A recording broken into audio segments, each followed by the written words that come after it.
દ્વારકાથી. તો અત્યારે વાગ્યા છે સાંજના 5 અને અચાનક નીકળવાનું થઈ ગયું છે આપણે ઉદયપુર રાજસ્થાન. હું ને આપણે રવિભાઈ અમે નીકળી ગયા છીએ બરાબર. અચાનક જવાનું થયું. રવિભાઈ કે અમે તો બેઠા હતા ઓફિસર, અચાનક બેગ ભરી લે હાલો નીકળવું બરાબર. રાજકોટ પહોંચવા આવ્યા છીએ. ધીમે ધીમે આગળ જોતા રહીજો બ્લોગમાં દેખાશે તમને બધું ઉદયપુર પહોંચીને ત્યાં સુધી.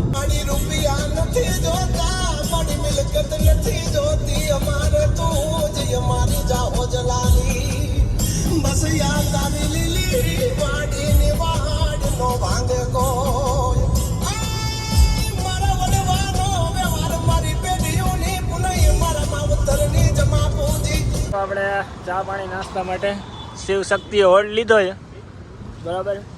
લે દીપેશભાઈ આવી ગયા. શું કે દીપેશભાઈ સારું તમે ચા પીવા ઊભી રાખી? હું ને રવિભાઈ જાય છે ઉદયપુર. તમારે આવું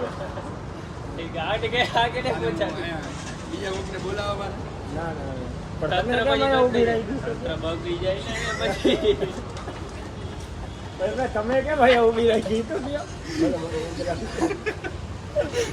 તો ચા પીવા ઓકે ભાઈ, ચા પીવા ઉભા રહ્યા બરાબર. ચા પાણી પીને પાછી આગળ નીકળી જાય. મિત્રો ડ્રાઈવર ચેન્જ થઈ ગયા. રવિભાઈ બાજુમાં આવી ગયા, હું ડ્રાઈવર સીટ ઉપર આવી ગયો. આપણે બેડી ચોકડી પહોંચી ગયા રાજકોટમાં. અહીંયા તો જ્યારે આવી ત્યારે ટ્રાફિક હોય જ, અત્યારે પણ છે. ધીમે ધીમે હાલ્યા જ આવી રીતે બરાબર. રસ્તામાં ધીમે ધીમે બ્લોક બનાવતા હાલ્યા જઈએ, જોતા રહેજો બધા. પાછો આપણે ચોટીલા બ્રેક લીધો. ઇસ્કોન ગાંઠિયા આ આપણી માણકી બરાબર. આપણે આ લઈને જઈએ છીએ ઉદયપુર. રવિભાઈ ચા પીશો ને? આપણે ચા પાણી પીને ફરી પાછા ધીમે ધીમે ધીમે આગળ હાલ્યા છે તો જોતા રહેજો. તો આપણે ચા પાણી પી લીધા ચોટીલા બરાબર. ચા જ પીવા રાખી હતી પણ ભૂખ લાગી હતી મને એટલે સમોસા મંગાવ્યા હતા. નાસ્તો વાસ્તો કરીને હવે પાછા નીકળી જાય. હવે ક્યાંય ઊભી રાખવાની ઈચ્છા નથી. જોઈ રસ્તામાં પાછી ઈચ્છા થાય તો ચા પીવા રાખશી બરાબર. સમોસા કેવા લાગ્યા? ના સારા આગળ આગળ જોતા રહેજો બરાબર. આવી રીતે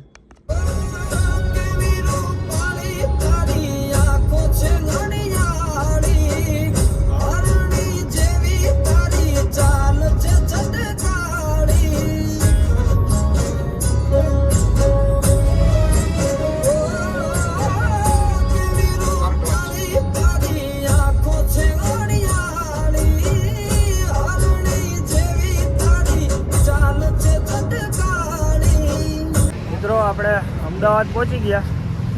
પાછી ઓનેસ્ટે ચા પીવા રાખીએ. રવિભાઈ તો કંઈક ફોનમાં વાત કરે.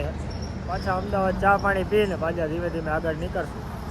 મિત્રો રસ્તામાં ભૂખ લાગી આપણે રવિભાઈને મને બેયને જમવા ઊભા રહી ગયા. ખોડિયાર કાઠિયાવાડી બરાબર ને રવિભાઈ? ઓકે હાલો હવે અહીંયા જમી લેશે ફૂડ બેટ. હવે ડાયરેક્ટ જમીને સીધા રાજસ્થાન ત્યાં જ ઊભી રાખવાની બરાબર. તો જોતા રહેજો. ગીતે બહુ મસ્ત વગાડ્યું રવિભાઈ. હજી આવ્યું નથી જમવાનું, રાહ જોઈ. કાજુ ગાંઠિયાનું શાક, રોટલી, પાપડ, છાશ અને રવિભાઈ. તો હવે જમી લઈ, જમીને પાછા મળીએ. એક દિવસની માલપા હે ગંગાધરૈયા ગોહિલ તને એક દિવસની માલપા 18 હે પાદર તને ઘરે કરાવ્યા હતા ને બા. ઈ હું ગણધરાના ઘાટ વાળી.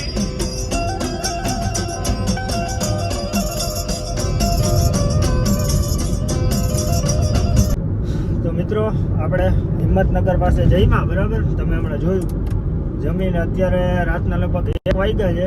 આપણે રાજસ્થાનમાં એન્ટર થયા શામળાજી બોર્ડરમાં અંદર બરાબર. હવે અહીંયાથી ઉદયપુર લગભગ 110 કિલોમીટર જેવું છે.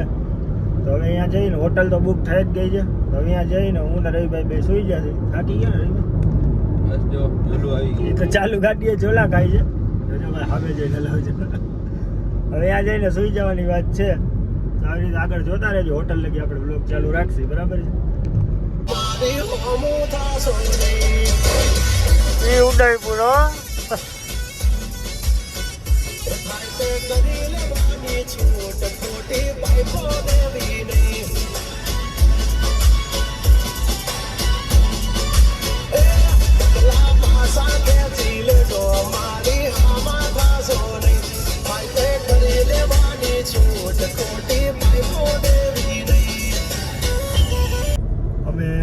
હોટલે તો પહોંચી ગયા હતા, મેં મેપમાં નાખ્યું હતું ને એ એડ્રેસ ઉપર પહોંચ્યા હતા, પણ અમારે પહોંચવાનું હતું બીજી હોટલે.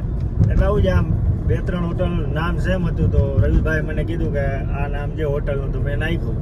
તો એ હોટલ નહોતી, હવે પાછા અહીંયાથી એ રવિભાઈ હવે એના ફોનમાં લોકેશન નાખી લીધું. બરાબર, હવે તમે તો સાચું નાખ્યું હોય. હું ભરોસો કર્યો શું કાલે હું કહું, કાલનું હું કીધું તને? કાલ હવે મેપ નાખવાનું ગયો તો એની રીતે નાખી લેશે, હું નહીં નાખું મેપ. બરાબર, એક તો અત્યારે 2:45 થઈ ગયા છે, હવે હોટલે પહોંચી જાય પછી સૂઈ જાય. તો મિત્રો ફાઇનલી આપણે હોટલે પહોંચી ગયા. આપણી માણકી અહીંયા પાર્ક કરી દીધી અને આજે આપણી હોટલ. બરાબર, હવે આપણે રૂમની ચાવી લઈ અને રૂમમાં જઈને સૂઈ જાય. બરાબર મિત્રો, આપણે રૂમ મળી ગયો છે. બરાબર, રવિભાઈ તો કંઈક કામ કરે છે એનું. હવે 3-3:30 જેવું થયું છે. ટીવી હવે બંધ કરી દઈ અને આપણે સૂઈ જાય. બરાબર, તો મિત્રો નાહી ધોઈ લીધું છે, ફ્રેશ થઈ ગયા. બરાબર, હવે સૂઈ જવાની વાત છે, સૂઈ જાય. બરાબર, આજનો બ્લોગ આપણે પૂરો કરશી. બીજો બ્લોગ આપણે સવારે ઉઠી અને પાછા સવારે ચાલુ કરશી. બરાબર છે, તો નેક્સ્ટ પાર્ટ જોવા માટે અમારી ચેનલને સબસ્ક્રાઈબ કરજો, લાઇક કરજો અને શેર કરજો. બરાબર, અને તમારો આવો નવો સપોર્ટ આપતા રહેજો. જય દ્વારકાધીશ.